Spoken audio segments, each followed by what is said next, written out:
Salutations from space and aloha from Earth, friends. This is Gemini Brett of More Than Astrology. An eclipse is forming, and I guess I got to tuck my peacock mullet situation. Time for that haircut, Shannon. Right. So, you know, during a total lunar eclipse, the old ways say make sure to have a haircut. That's actually not true. But what do they say? And I thought we could maybe just check out this chart together and see what's aligning. And I wonder how you have chosen to celebrate. I was going to have a gathering here in Marin, and it's just been super raining. And given the strength of this particular eclipse's alignment to my own natal chart, it seemed like taking it more inward and cooling the scene a little bit would be a good idea. I'm feeling pretty alive in that regard. And the rain is wonderful, you know, especially given the recent wildfires here. And just like the plethora of wildfires and other crazy disasters and the frequency of them, that seems to have been like, you know, part of life more than it used to be, right? I mean,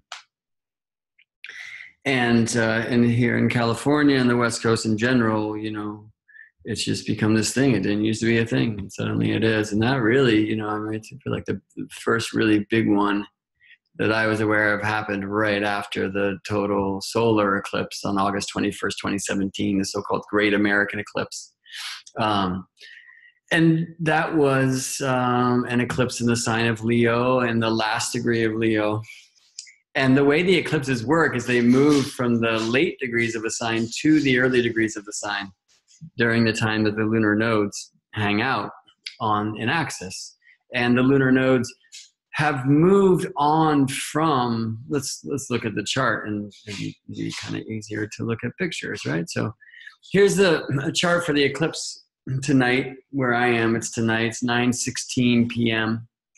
San Anselmo, California. I do not have this cast in local space. If I did, like if I went with a house system like the Porphyry system that I love so much, we would see here in San Anselmo Virgo on the rise.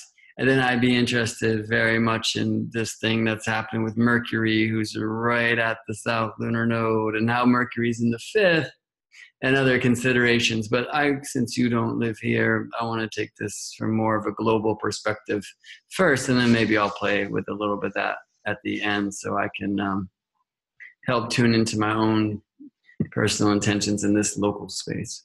All right, so there's a lot of strong alignments, right? There's a lot of spaghetti here in the middle of the chart, as Kelly Lee Phipps described these things. And what I want you to show you is first is the lunar nodes, okay? So the lunar nodes are, from Earth's point of view, where the paths of sun and moon cross. And so full moons like this one, right? Moon opposite sun, or new moons, like the one a couple weeks ago in Capricorn, they need to be near to these crossing points for us to experience a syzygy of the three parts of Earth, Moon, and Sun, a strong alignment, so that we can see some of this great shadow play, right? Because typically a new moon, which is moon between Earth and Sun, right? And of course they happen every month, every 29 and a half days. I mean, typically the moon is either above the sun or below the sun from your point of view. On the chart, they just look like they're right on top of each other, but the chart's not showing latitude. And so the moon will either be above or below. And every month the moon is snaking about the sun's path. And where it crosses the sun's path are these nodes. So we need a new moon near the nodes, near the crossing points, to have the experience of the moon actually visibly in front of the sun. And that's when solar eclipse happens, right? And the Earth's shadow. It's a very important thing about the chart. The Earth is in the middle of the chart, okay? In my cosmology, the signs emanate from the Earth outwards, okay? But this cross here, the cross of matter inside the circle of spirit, we can say that's the nature of the Earth eclipse. That is Earth, right? And for a local place, we'll say it's the horizon and the meridian, which is like the local north-south line, finds the midheaven on one side and the bottom of the chart on the other, the Amum Chile.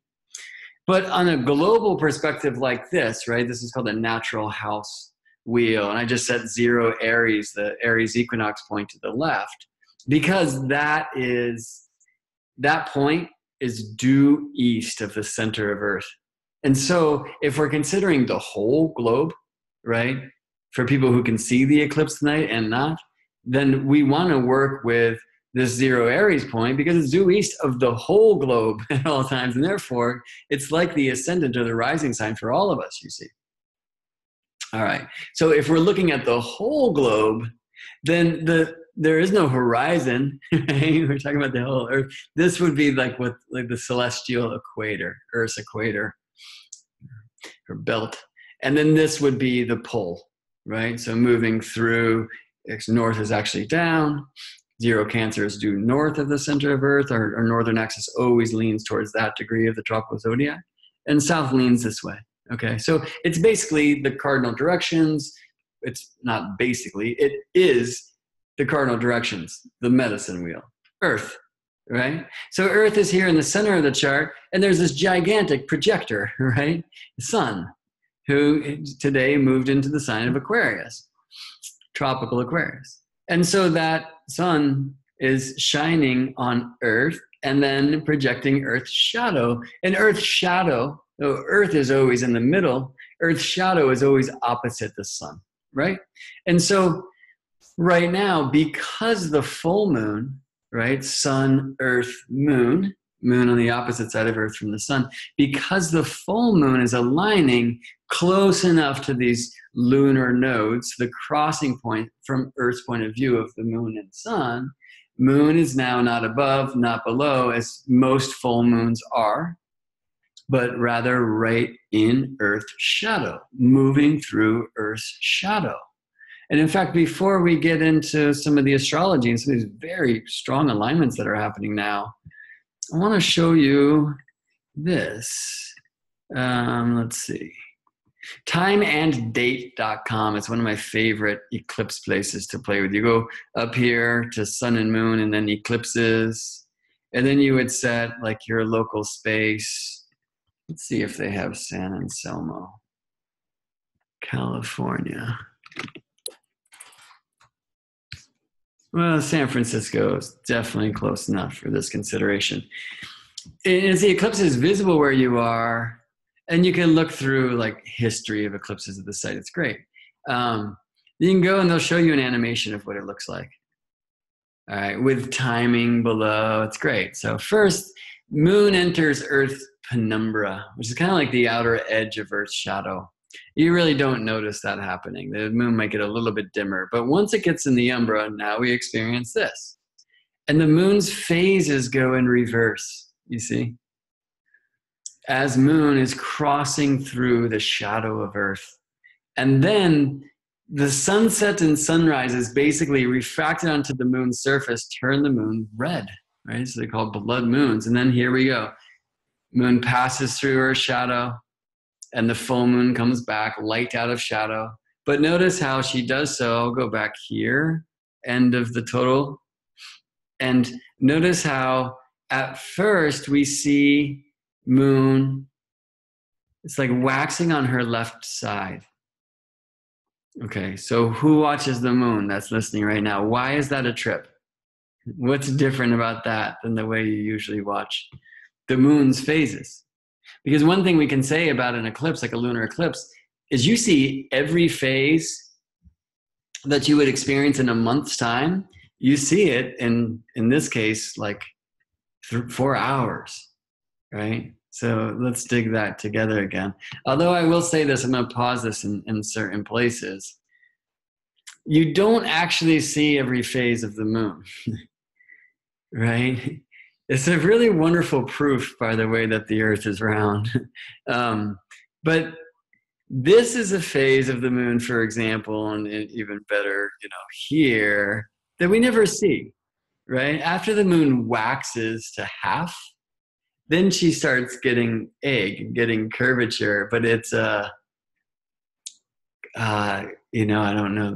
I was about to say convex, but I don't know, right? So it's a half moon, and then the bow added to it until it bows to full. You can never see this. You only see this shape, these kind of reverse crescents or shadow crescents, during eclipses. Either a solar eclipse when we see the sun kind of being eclipsed by a moon, of course, or in a lunar eclipse where the full moon is eclipsed by Earth's shadow.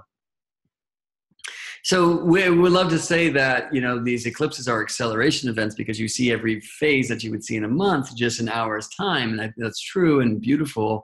And at the same time, you see phases, I guess, or shapes that the moon never does, right? So in some ways, it's defying nature in that sense, or it's never defying nature. It's adding a new vision. Yeah, I think that's really important. Moon is about dreams, among many, many other things. For me, moon is our soul, collectively. And, well, I don't know. I guess sun, S-O-L, would be more like the collective soul, the oversoul of our whole system, I feel. And Earth is that for all earthlings. But the moon gives us this amazing gift of reflecting that one spirit into an individual experience of it. So moon adds the you to S-O-L to give you your soul, in my humble opinion. And I reserve the right to change my mind or heart tonight. I always love to say. All right, so once we get here, these are shapes that we do see moon, right? This is a waxing crescent. And here's the beginning of the waxing crescent phase. And every eclipse is different because the eclipse is moving through the Earth's shadow in a different way. She's a different size. Eclipses that are separated by 18.03 years are very similar. It's called a Saros cycle. I don't think I'll go, well, maybe we'll look a little there today. But this is what I was getting at earlier. Note that the light, when she starts returning out of darkness, the crescent on the moon's side, in this case, is on the left, you see, is on the eastern side of the moon. Or in the southern hemisphere, that would be reversed, but this is a northern hemisphere image. And in the northern hemisphere, we see the moon wax from the west. Out of new moon, we get this crescent over here, right? Always facing the sun. But this isn't about, this crescent forming here is not necessarily about the moon facing the sun. Like the sun's not over there, right? The moon is facing the sun, but it's a full moon. It just happens to be crossing through Earth's shadow. So this is, I guess I'll cut to the chase here and say that the phases reappear after the blood moon backwards. And whether this is a north node lunar eclipse or a south node lunar eclipse, this is basically true. And I'll say, therefore, while lunar eclipses in general are amazing times to set intentions, and I'll say especially solar eclipses, because we tend to set intentions for the cycle ahead at new moon, right? And a new moon eclipse, that's Earth, moon, sun, that's a solar eclipse. So solar eclipses generally are these wonderful times to set intentions.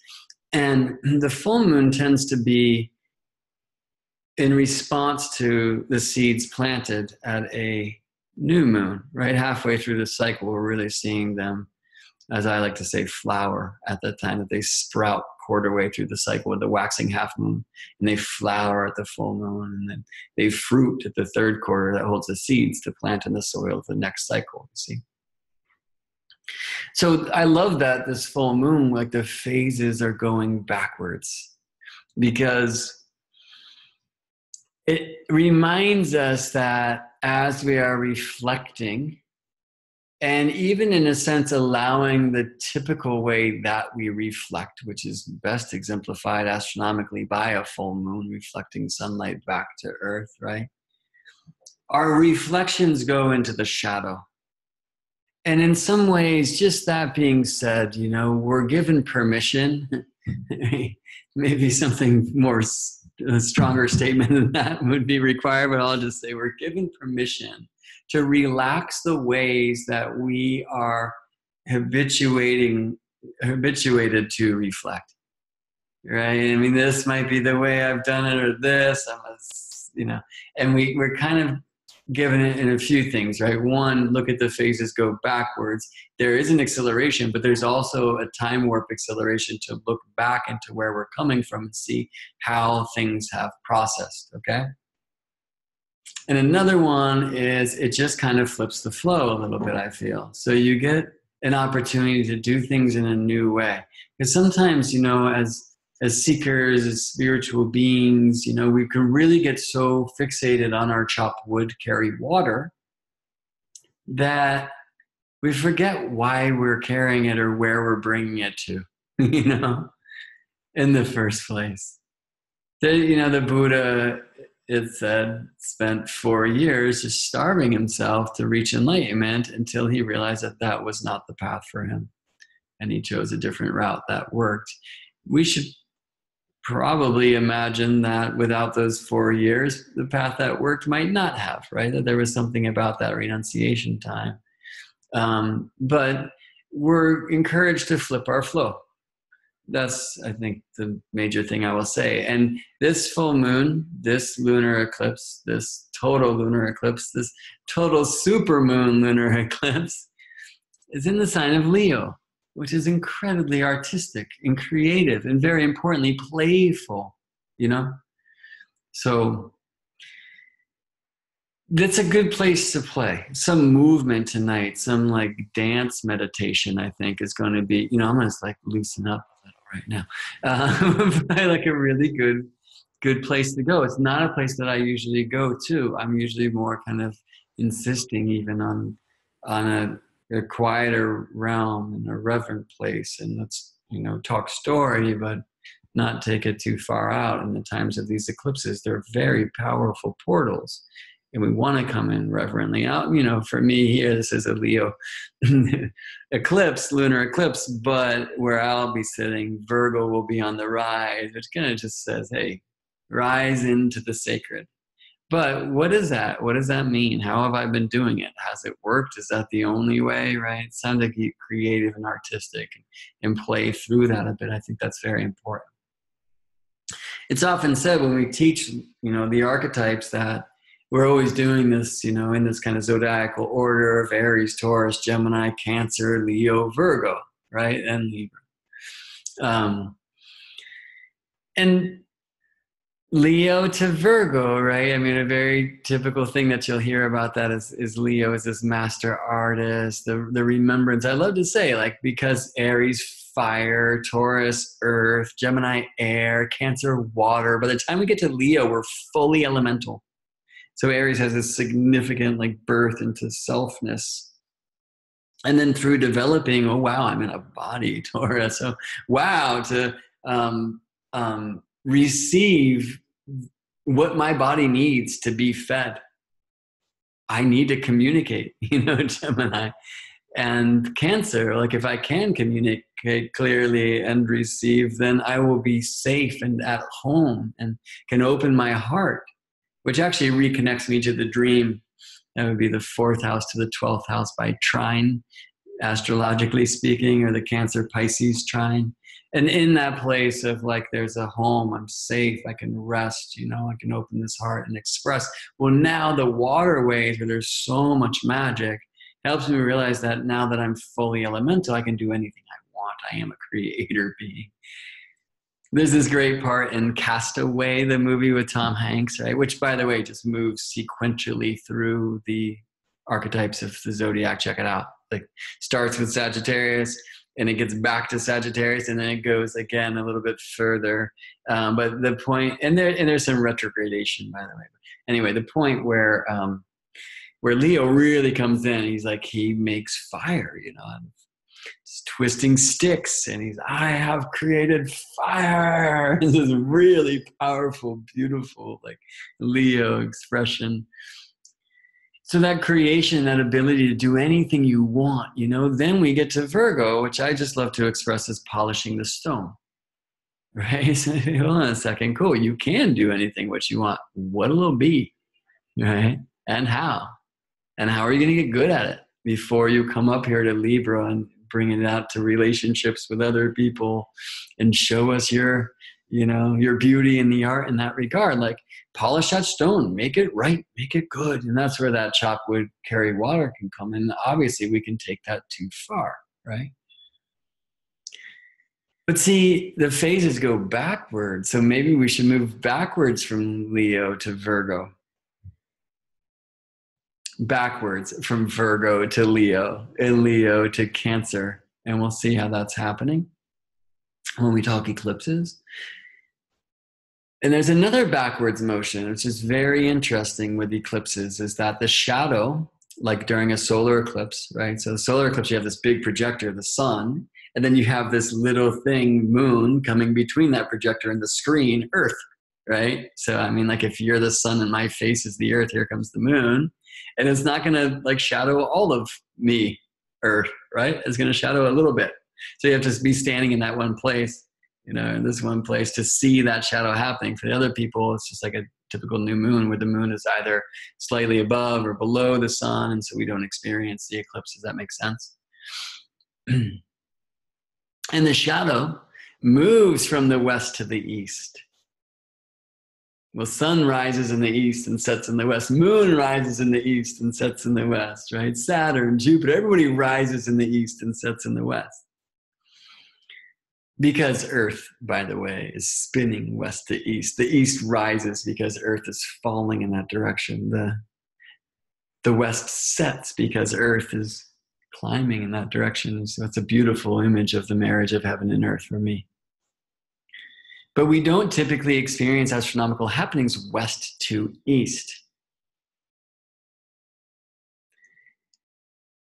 This is known as the secondary motion. We actually experience it all the time. We're just not too hip to it. If you watch the moon, you know, any night you can see her and just draw a picture of the stars and planets that she's currently configured to, check in the next day and she'll be over here, east to where you were looking. Because while every day moon is rising in the east and setting in the west, she's also quickly, more quickly than any of the other moving stars, planets, she's more quickly also moving west to east, right? It's just that she moves east to west in like about 12 hours, right? Rising and setting in our sky.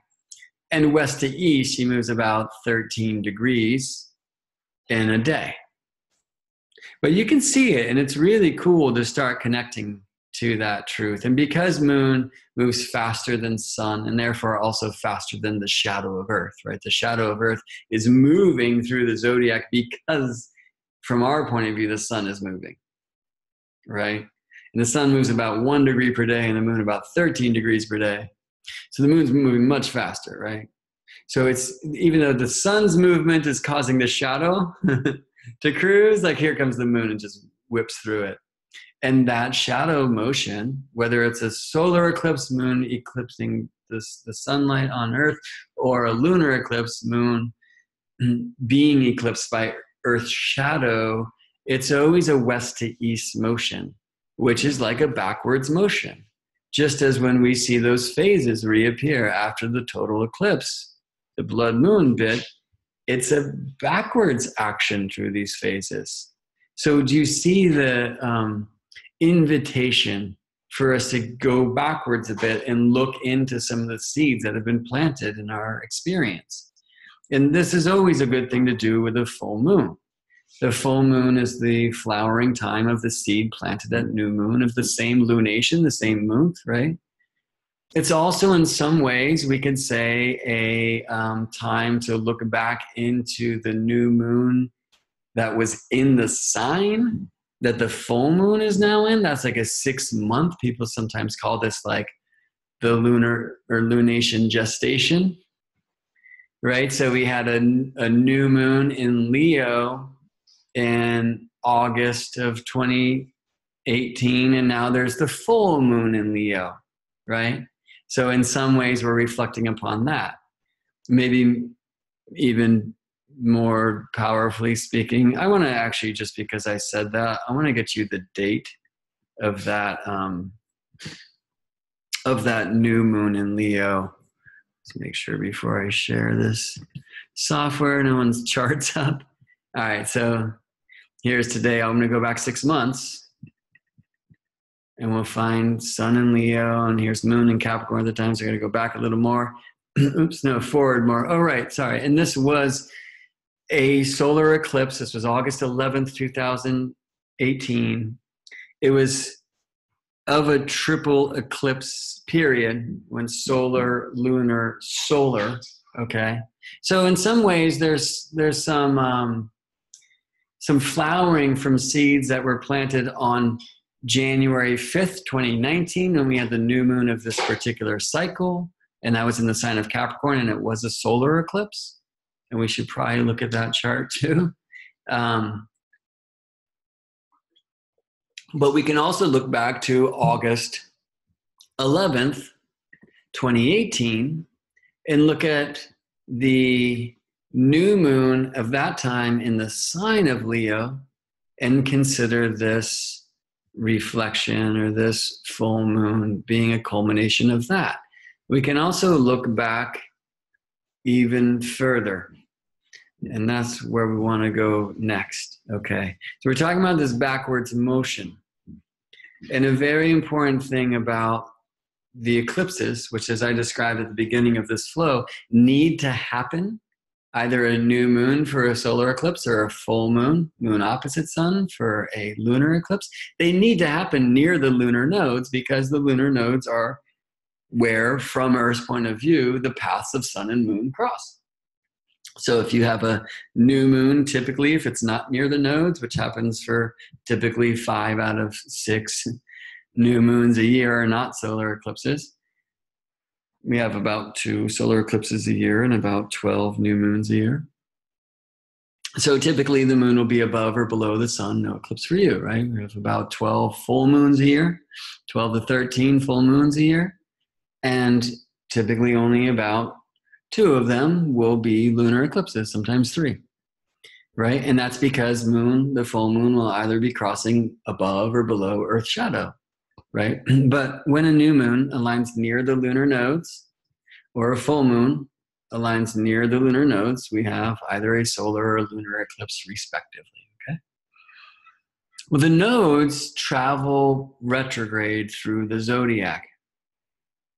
And an amazing thing is they do so on average in 18.618 years. Usually we'll say 18 and a half years. Some will say 18.6 years. I don't want to leave that 0.618 out, because 0.618 is phi, right? Which is lowercase phi, the golden number, 1.618 ... because like pi is never ending, and it's the one of nature, of life, in the spirals, right? Not only in the Venus pattern, in the galaxy, the spiral of the child and the fetus, the spiral in the sunflower and the pine cone, the golden ratio that's in our body and all bodies of Earth, everywhere. It is the number of nature. And phi minus 1 equals phi. All right? And we could go on and on. Their relations are amazing, amazing things. Phi and phi both are golden numbers. And here, in the motion of these lunar nodes, which are the crossing point from Earth's point of view of moon and sun, in other words, the nodes are moon, sun, earth, right? They're the 3 parts of the philosophy: sun, moon, earth, spirit, soul, matter, at least in my cosmology. They really matter. Okay, and they have the golden number built into them, plus 18. It's an amazing thing to me. And they move retrograde through the zodiac. So 18.618 divided by 12, you get 1.55 and more. So 1.55, about 1.5 years the nodes spend in each of the signs of the zodiac, okay? And the lunar nodes are always opposite one another. So they're exciting axes, opposition points, right? So if the north node is in Cancer, as she is now, that means the south node is in Capricorn. And you can see at the time of this eclipse, these are the true lunar nodes, for those of you who know, that we can sometimes look at the true nodes or the mean nodes, which are like average movement for the nodes. People ask me which ones I use. I like to say I try not to be mean and I try to tell the truth. I like the true nodes. I like where are these things in this moment's time, not like where are they according to the projection of their average speed and stuff. I like that average for figuring out things like the truth that they transit the entire zodiac round in 18.618 years, right? So I'll work with means for like longer periods of time or some of the mathematical calculations and whatnot. All right. And they move backwards and they spend about 1.5 years in a sign. So they were in the previous signs in their regard, right? Which were North Node Leo, South Node Aquarius from May of 2017. I think it was May 9th, 2017, but please don't quote me on that. Until November 6th of 2018. Okay, that's that 1.55 years. And then change signs.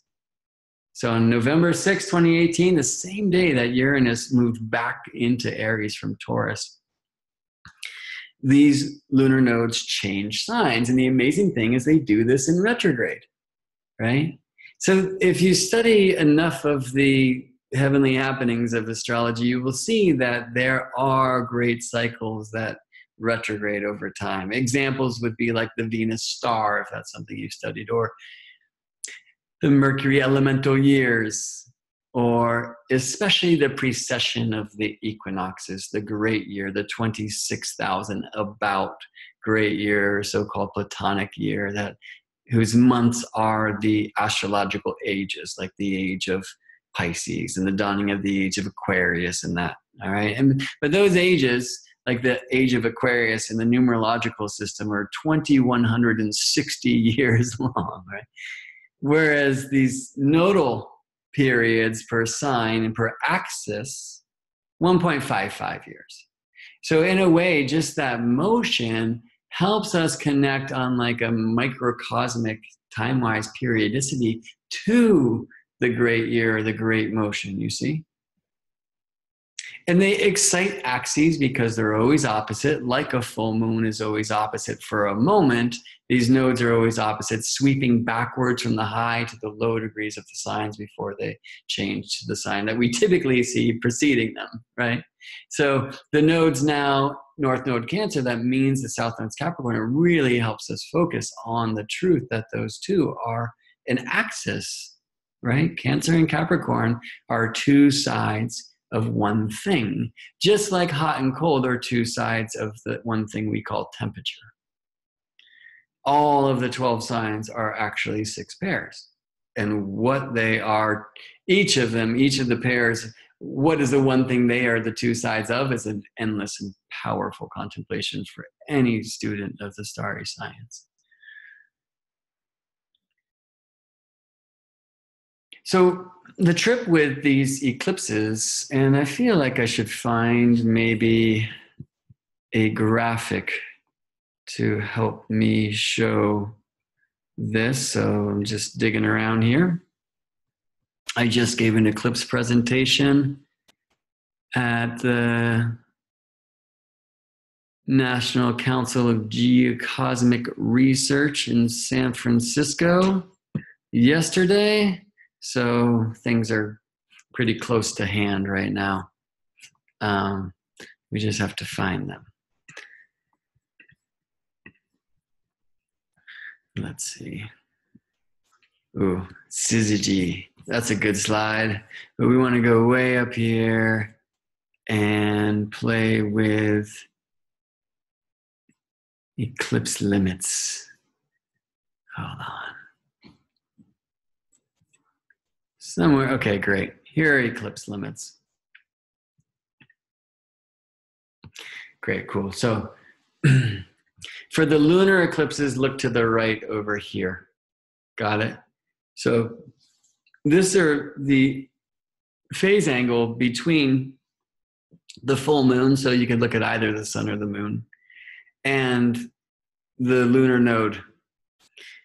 that either the moon or the sun is closer to. Right? So the lunar node currently, and let's get back to the chart and we'll look at this. I guess I can make some moves and we can look at them together here. The lunar node, the full moon in Leo is next to the north lunar node in Cancer. And that's where the moon in her path moves from the south to the north of the sun's path. Okay, it moves towards the northern realm, which, by the way, for reasons I don't want to unpack too much right now, is literally towards the future. Because our sun, and therefore our Earth and the entire solar system, is moving generally towards the direction on Earth we consider to be north. You can research the apex of the sun's way if you want to learn more about that. It's a very powerful astronomical truth that broke me open when I read this, because it's a wonderful proof that the tropical zodiac can work in both hemispheres despite our seasonal opposition. And this truth says, yes, Earth is moving generally towards what we call Earth North. It's moving towards the star Vega, which is a northern star in the northern sky. So when planets cross the plane of the Earth-Sun relationship, right? So sun's path from our point of view towards the north, they literally we are witnessing them move towards the future. And when they cross the south node, and all planets like the moon has nodes where their orbital path crosses the Earth-Sun dance, right? The south node, when we see a planet crossing the ecliptic, the sun's place to the south, it's moving, we're witnessing it move to a place where we have come from. So you hear this a lot in astrology, that the south node is the past and the north node is the future. All right. So I said earlier all these things about, we'll check out how the moon is moving west to east, flipping the flow. Check out how the phases are showing us this backwards motion, go back, right? We have to honor as well that the moon here is at the north node. And so there's some future there. And notice that the full moon is in the tropical sign of Leo, but the node is in Cancer, right? So as I said earlier, well, the full moon needs to meet near the nodes, the crossing points of moon and sun, to be in the Earth's shadow. And the question is then, how close, right? A new moon needs to meet near enough the nodes for the moon to actually be crossing between Earth, sun visibly, so we have a solar eclipse, right? How close? Okay, this close. And I'll make this big again. And if you want to share this, then I'll hide my camera and you can take a screenshot. Because I was looking for something like this for a long time and couldn't find it. Before I do, I'll just say that you can see this logo here. This is Gemini, Brett, and Scorpiana.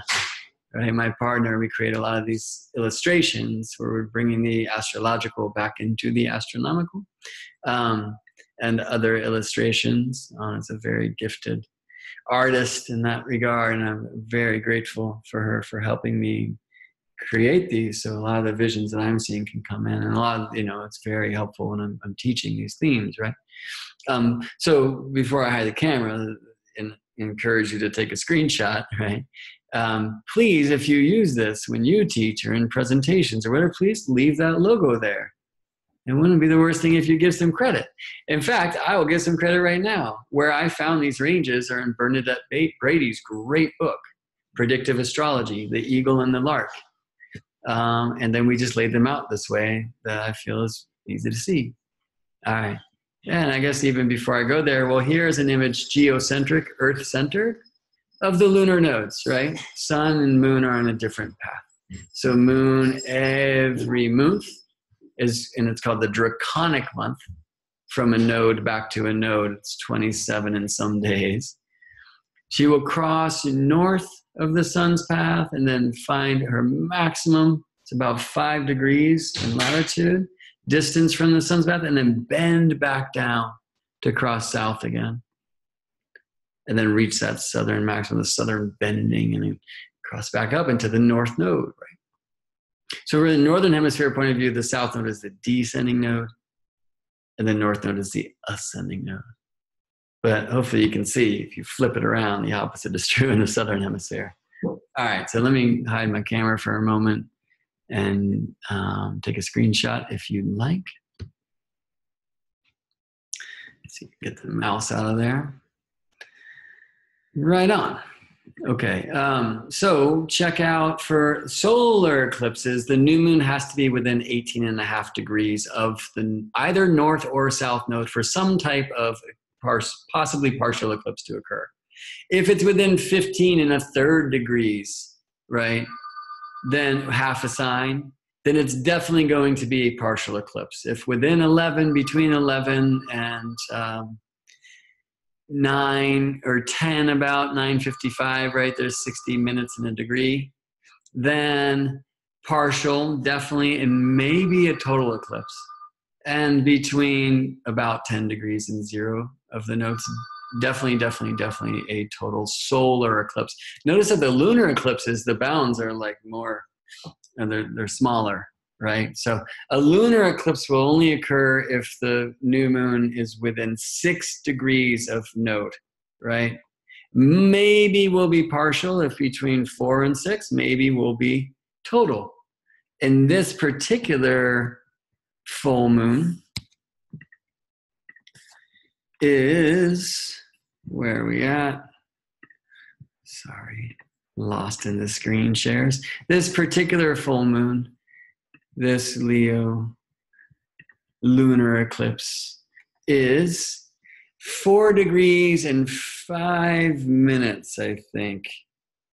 Let's see, if I add 4 degrees to 2646, right, I get 0 degrees and 46, and here's this sun at 0 degrees 51. So it's 4 degrees and 5 minutes. We go back over here, and we will see that that is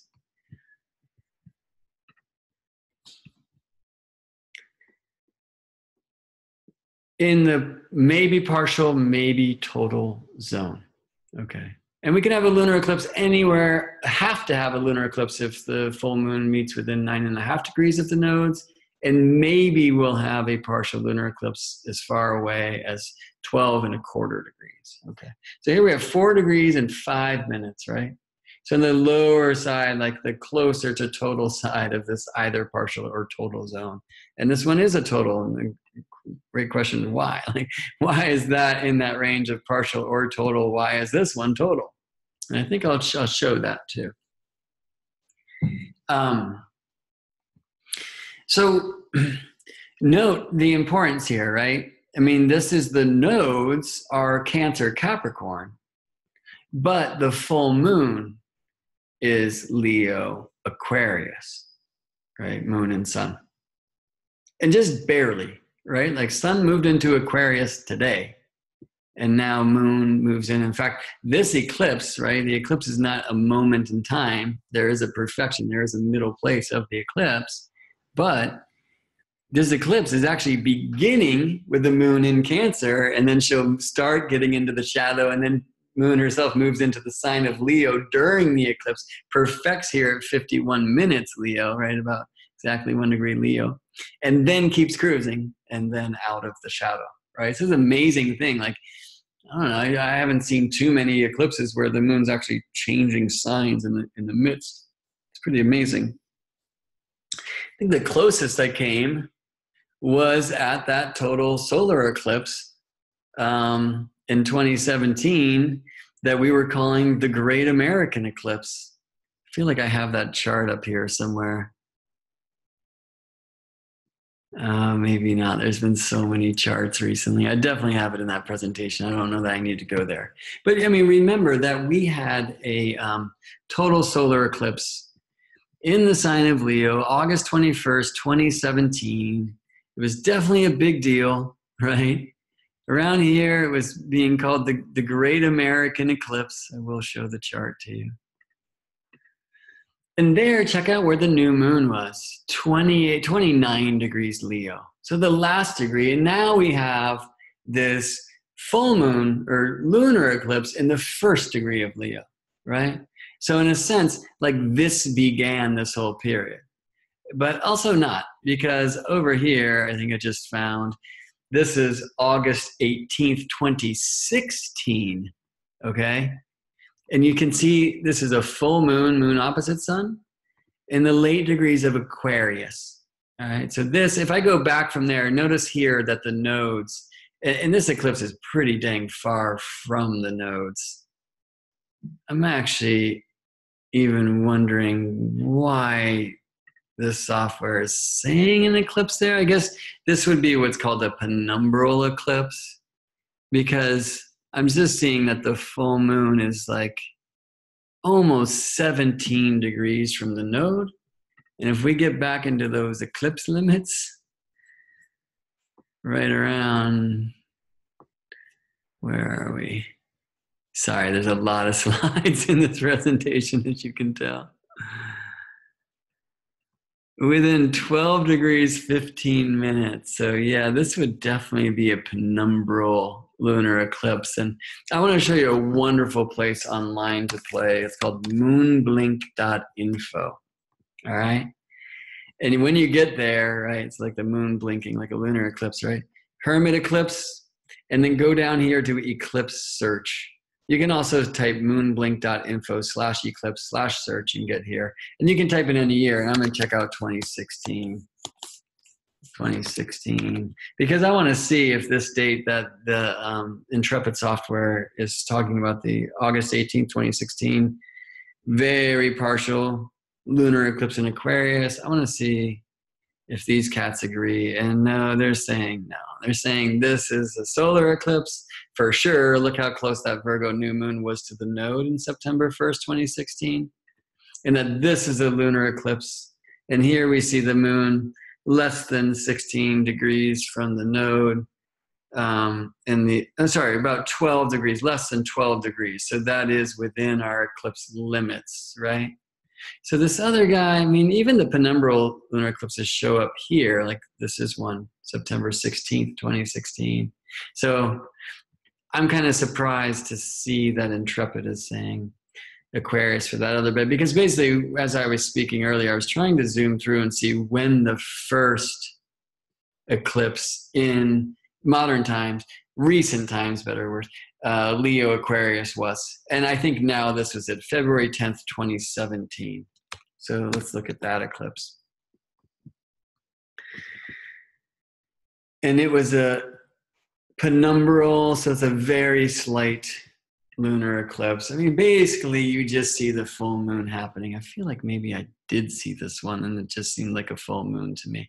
But why I wanted to get back here is, as I said, between May of 2017 and November 6, 2018, the nodes were in the signs of Leo and Aquarius. And where the nodes are, you tend to have your eclipses there, because the new moon or the full moon needs to meet near the nodes, the crossing points of moon and sun from Earth's point of view, for an eclipse to occur, right? Good. So here we have a full moon near enough the nodes. Not too close to the nodes, which you can see are still in the signs of Virgo North Node and Pisces South Node, right? And about to leave there, because remember the nodes retrograde. So here the nodes are at 3 1/3 degrees, all right?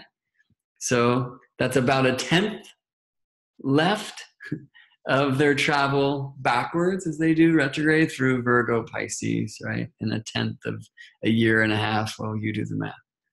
All right. So they would change about 3 months later. I'll go here to May of 2017. And now we'll find the nodes are in Leo Aquarius that are going to bring our eclipses there. But if I cruise through, like we'll see here this Aquarius lunar eclipse, August 2017. Here is that total solar eclipse that was the first across the United States, continental United States, coast to coast, since 1918. It's the first total solar eclipse I saw with my face. It was amazing. It was trine Uranus and so much more, right? And then you'll see here's a Leo lunar eclipse, January 31st, 2018. I was in Joshua Tree for that. It was amazing. We had an Aquarius solar eclipse last year, February 15th, 2018. And then look at this. This was July 12th, 2018, and we had a Cancer solar eclipse, very partial solar eclipse in Cancer, the first of this triple eclipse where the lunar eclipse was in the sign of Aquarius, and then the second solar eclipse was in the sign of Leo. But that Cancer solar eclipse last year, That was the announcement that the nodes are about to change signs. They've been in Leo Aquarius, as they still were at that time, but they're going to come back to Cancer Capricorn, and therefore the eclipses are going to move there. So you see, this was a little bit of a foreshadowing. And the eclipse right now is a little bit of a retrograde, looking back, right? Because the nodes on November 6th, 2018 did change from Leo Aquarius back retrograde to Cancer Capricorn. And so this is like a bit of a throwback eclipse. And it says, well, what went down for you when the nodes were in Leo Aquarius? And again, that's May 2017 till November 2018. So that's a really wonderful time or period in your life to review, in the world within, in the world without. Think about how much things have changed in the world without since then. The thing we say with Leo can be royalty and leadership. And Aquarius, the revolutionary. So that's been alive, hasn't it? Been alive. I'll say I'm joining like a kind of global prayer at 8 p.m. Pacific this evening in a couple hours. It's just wherever you are, just like sit with who you are with or yourself and anchor into righteous leadership in this world. A revolution of honorable leaders, right? Like, let's bring that light back. So if you want to join us in a couple hours' time, just sit and do your thing, or dance and do your thing, or whatever, but dance that, sit that, breathe that, please. All right, so going back to 2017, I can say, yeah, it was in May that the nodes ingressed, or we could say regressed since they moved retrograde, into these signs of Leo and Aquarius. And, you know, might as well just get the day. I thought it was May 7th, I said. Yeah, I think it's that day. Nope, May 9th. All right, May 9th, 2017 till November 8th, 2018, nodes in Leo Aquarius. So there's one period you can do some review with. Or I can get back to when did we have the first Leo Aquarius eclipse, and here it is, February 10th or February 11th, depending where you were, 2017. So there's another place you could go back to. We talked about that. We talked about the new moon of the current cycle we're in as a seed moment for this lunar eclipse, right? And that was January 5th, 2019. It was a partial solar eclipse in the sign of Capricorn, very close to Saturn, between Saturn and Pluto, with all sorts of things happening. That Capricorn solar eclipse sextile Neptune, reminding us to dream, with Jupiter squaring Neptune, maybe a bit of a test of fate, the test of faith there. Mercury squaring Mars, right? So we're all going to go totally mental, especially around traditions and laws and the way things are, and our own individuation and our own warrior way. And it's just now starting to pour out here. So I love actually that this Capricorn solar eclipse, especially given the planetary energies that I'm seeing in other ways, including very importantly, Uranus, the planet of the revolution, squaring the lunar nodes, okay? So Capricorn tends to be, in some ways, the rules of culture and the traditions, and then Aquarius, the way we revolt from those or need to change those.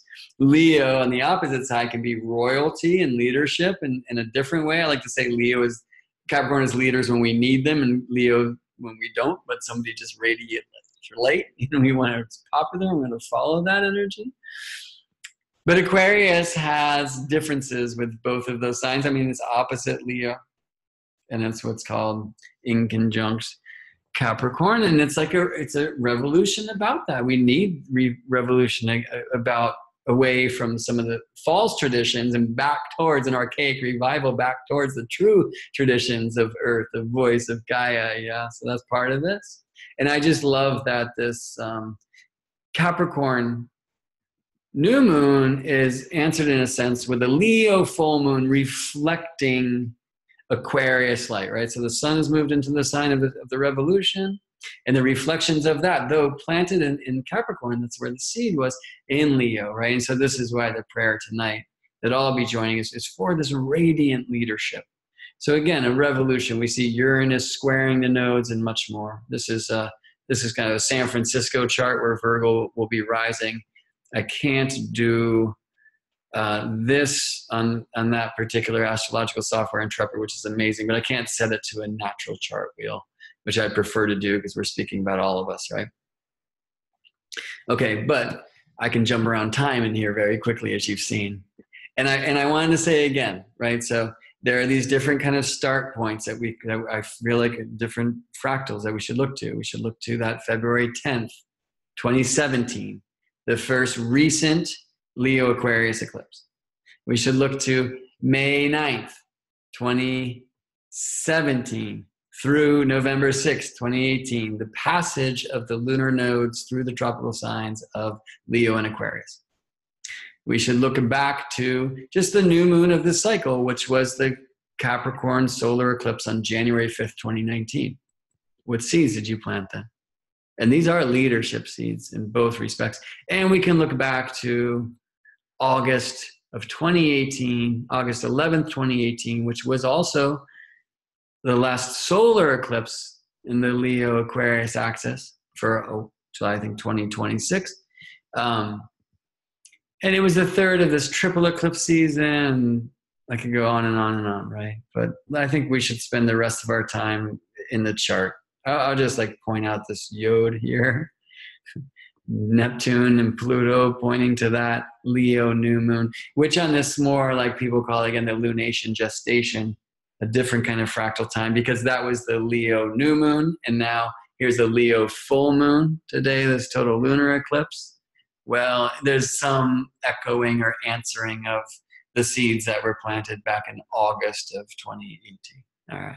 So hopefully you wrote some of that stuff down, or whichever one feels good to you. If you're over it, you're gone already. All right, let's get into this chart. So there's one other thing I wanted to say, and I'll show another slide for this, of like why is this eclipse total, even though it's within those bounds where it could be partial or it could be total. And where do we find these slides? Up here somewhere. Down here somewhere. Show me your mark, Black Moon Lilith.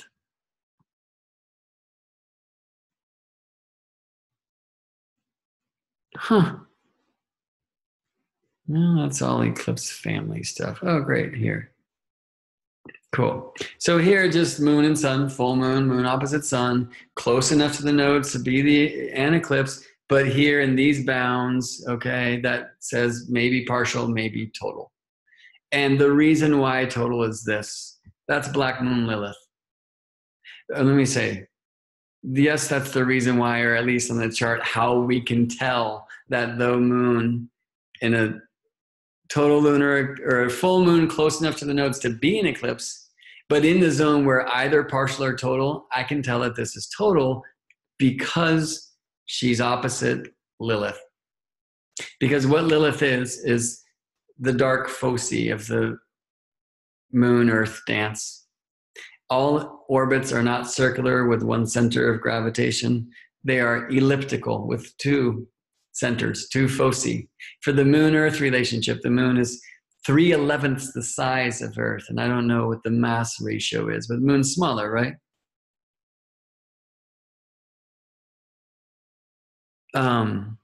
One of the gravitational wells is within Earth's bounds, and the other one is a dark point in space that astrologers have come to call Black Moon Lilith. And on Earth, if we look through the space where Lilith is, we see the lunar apogee, and that's where moon is furthest from the Earth. And literally, therefore, smaller, dimmer when full, slower, right? Whereas opposite Lilith in the zodiac, moon at this point that some have come to call Priapus is closer, faster, brighter, bigger. We've come to call the perigee moon the super moon, right? And in the far when the apogee moon, some have come to call it the micro moon. And again, here is a full moon opposite Lilith. right? So when sun is with Lilith, the full moons will be supermoons.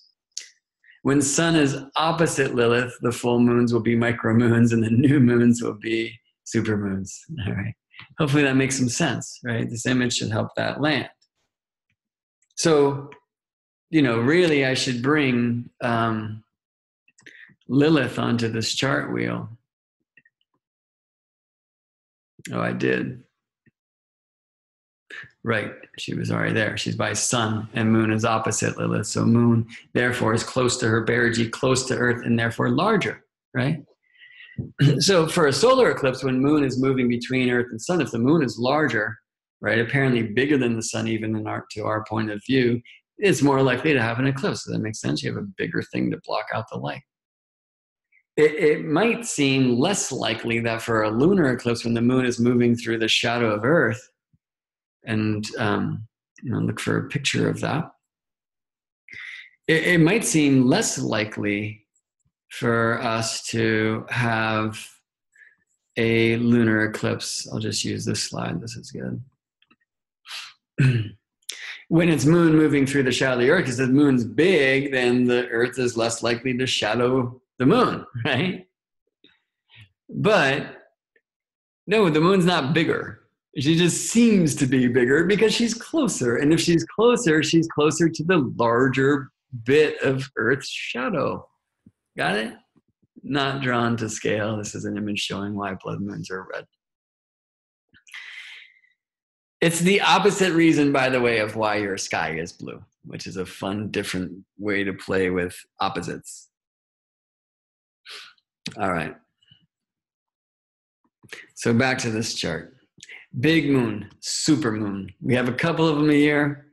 Super full moons, big full moons, and these ones are happening with Lilith near the nodes, and so super moon, total eclipse. So it's super in a few ways, right? I mean, all full moons are powerful. They all matter. They are things that we should be celebrating. And many times, like when a lunar eclipse is around, available for you to see, it's happening so soon right here, and I don't know that I will see it because rain. And maybe you're in a place on Earth where it's daytime, and so no lunar eclipse for you because you can't see the moon, right? Well, just because you don't see it doesn't mean you don't be it. The syzygy, the alignment of the three things, matter, soul, spirit, Earth, moon, sun, are about the centers, and we are all connected in the center of Earth. So go there. I'll say, like, while the eclipse is happening, it's about 2 hours from now. Right, so 2 hours and 5 minutes as I'm speaking right now. It's 9:16 p.m. Pacific. Wherever that translates for you, if you're in the daytime, just look at your shadow, right? Because it'll be sun, you, the center of Earth, moon, blood moon, and your shadow will point the way.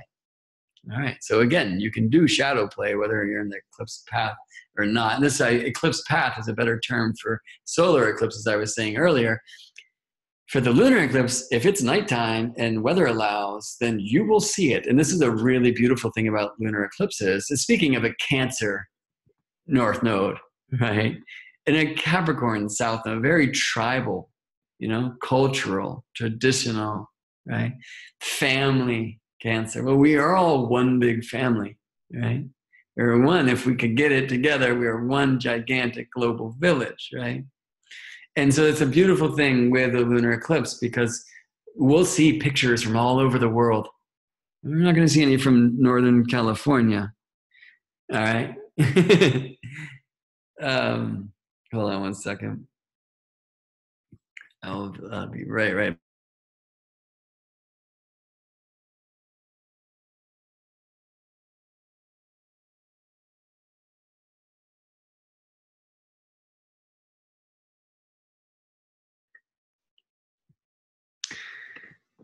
Unmute myself. Right. We'll see pictures from Europe and Hawaii, India. I think this eclipse can be seen. And so that's so cool because we know that we're all looking at the same stars, but at different times, maybe different perspectives, right? And, I kind of stop myself because I can't see a lot of the stars that you're seeing if you're in the Southern Hemisphere right now, et cetera. But we're all seeing the same moon. We're seeing her from different angles or whatever. And the lunar eclipse is the time where people really celebrate that and see that. And I just love that kind of like global opportunities that like the World Wide Web provides, like vast opportunities for us to see this truth, that we are all seeing these truths, you know, simultaneously, even though for some it's moon rise and some it's moon set and some it's moon, you know, halfway through at the mid-up. And I just love that so much. And it really speaks, I think, on that side to the genius and the beauty and the brilliance of this World Wide Web, which in many astrological correspondences would be considered an Aquarian thing, a technological thing, right? And yet here we have, well, Sun is in Aquarius and therefore the full moon in Leo opposite. We're also like Cancer, Capricorn, like coming into culture, family, traditions, nation, village, you know, politics in so many regards, you know, and there's some tension between those two things, right? Traditions, the revolutions, the royalty, the revolution from it. And so one thing I heard is that in South Africa right now, like the government is trying to shut down the internet and like violently like attacking people who are protesting. So there's a thing to bring into your meditation tonight around radiant leaders. Yeah. All right.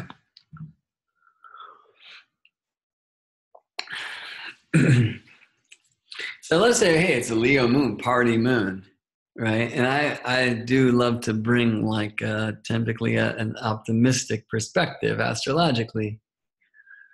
There's some challenges here, you know, and there's some challenges in our world right now. We can't duck away from that, you know, and eclipses, like, you know, you don't need a degree, a PhD in astrology to see the symbolism, which is the truth. We are talking about new light born from doing the shadow work. And we see some beautiful things on this chart, right? We see this Venus-Jupiter conjunction, very close to perfect conjunction, which happens, I think, on 2 days from now. I mean, traditionally, these are known as the Great Benefics. And Jupiter's place in Sagittarius, you know, that's a lot of happening with Sagittarius about truth, and Venus. We could just say philosophy, right? Like the love of wisdom when speaking about Venus, Sagittarius, perhaps, and the vision quest and traveling in Jupiter. They're just saying like, go, you know, go have your pilgrimage, go find that sacred site, go seek the higher truth, you know, expand.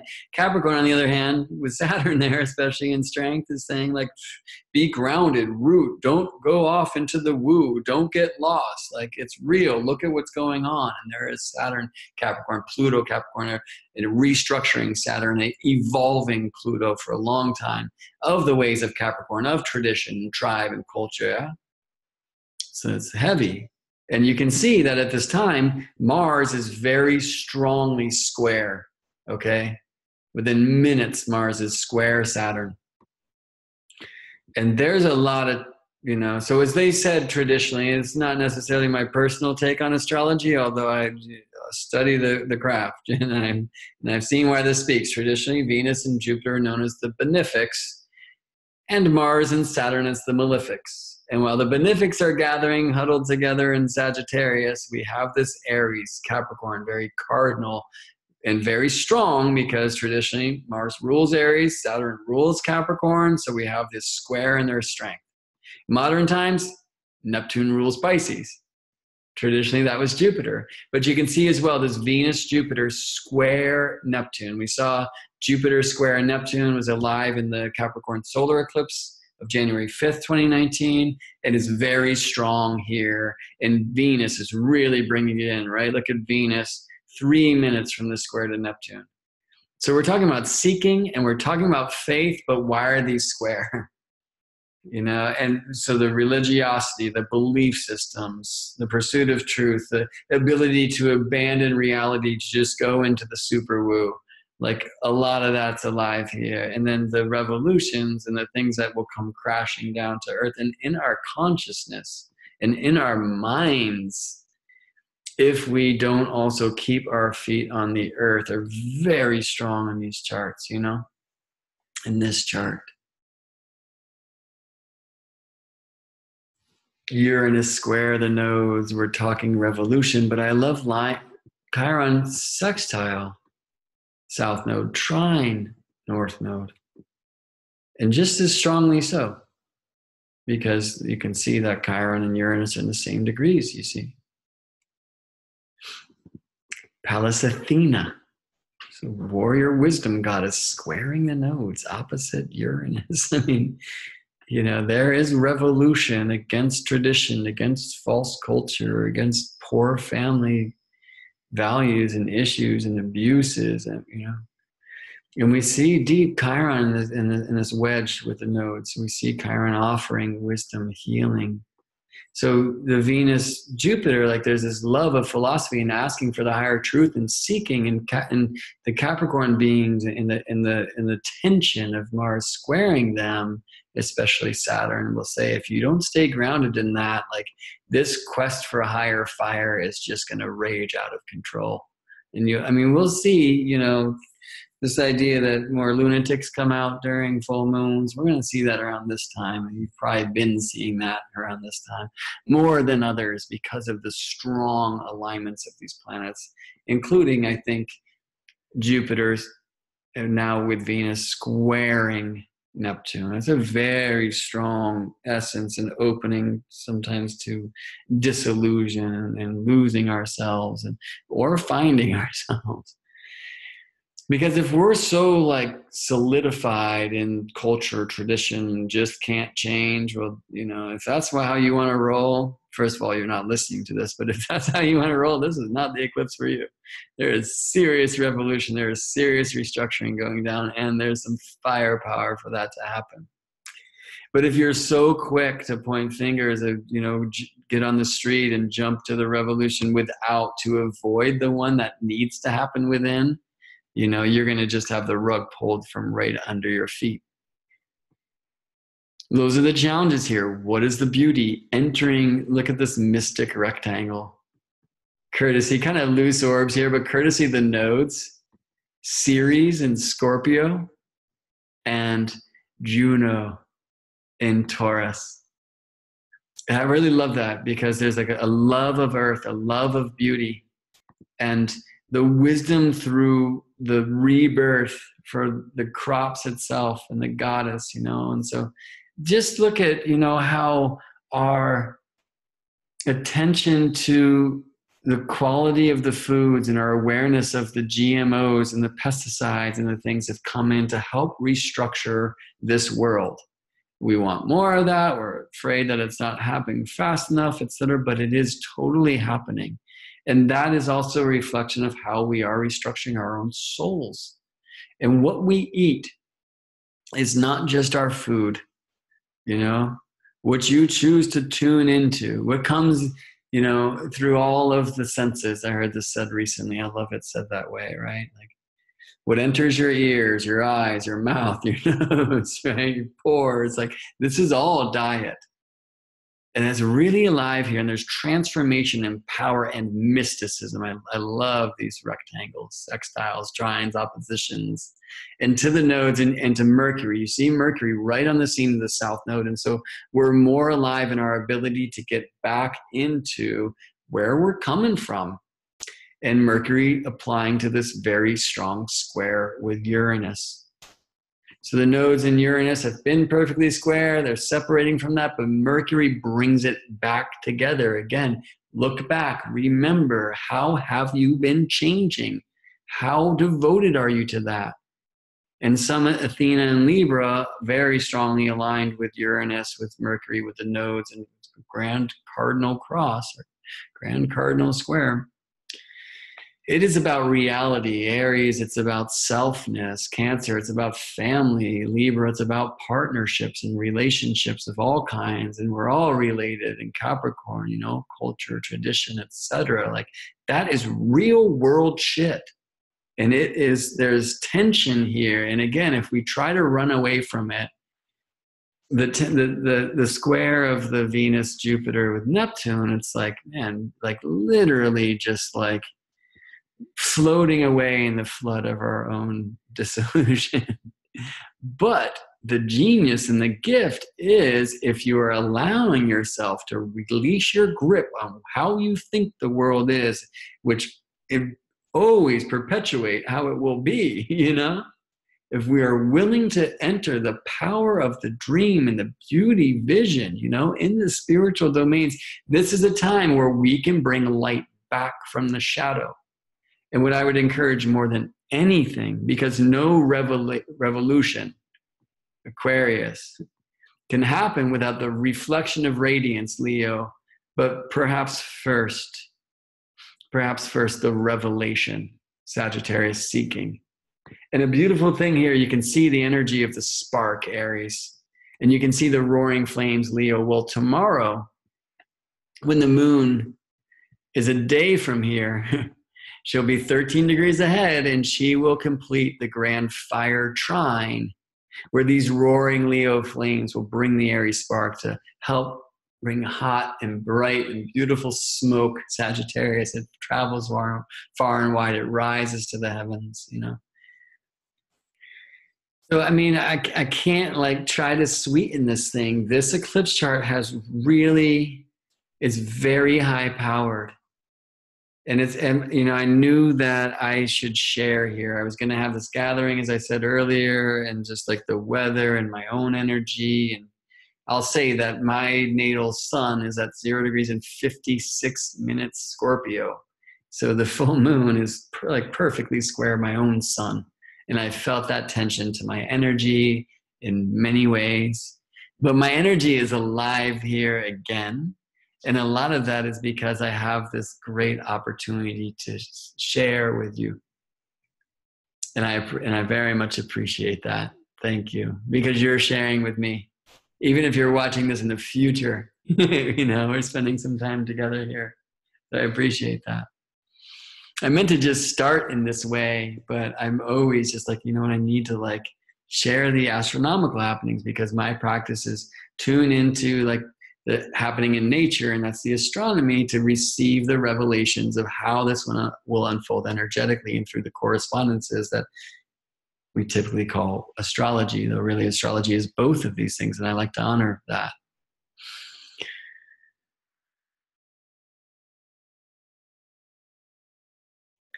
And it's nice to bring the asteroid goddesses in. I mean, there's so many asteroids we should play with.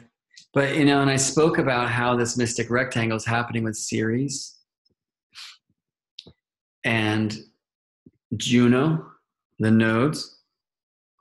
We'll check out how Juno's at 24 degrees and Vesta, 24.5 degrees, and Pallas Athena, 26.5 degrees, and Ceres at 28.5 degrees. I mean, they're pretty similar degrees, and very similar degrees to the nodes and to Chiron and to Uranus, right?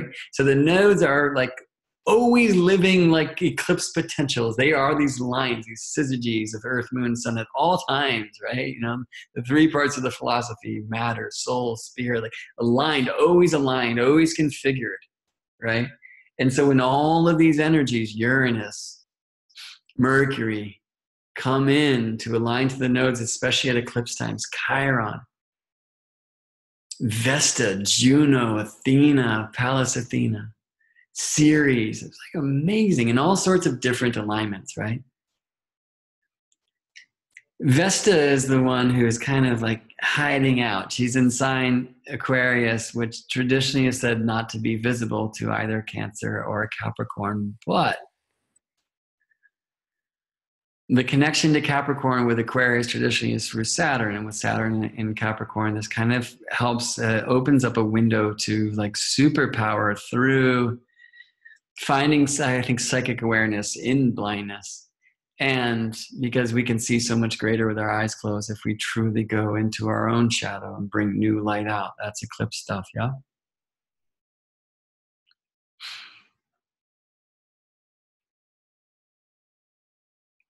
See Vesta square Juno. We need practices, sacred practices, Vesta, of revolution and transformation in the way that we do relating.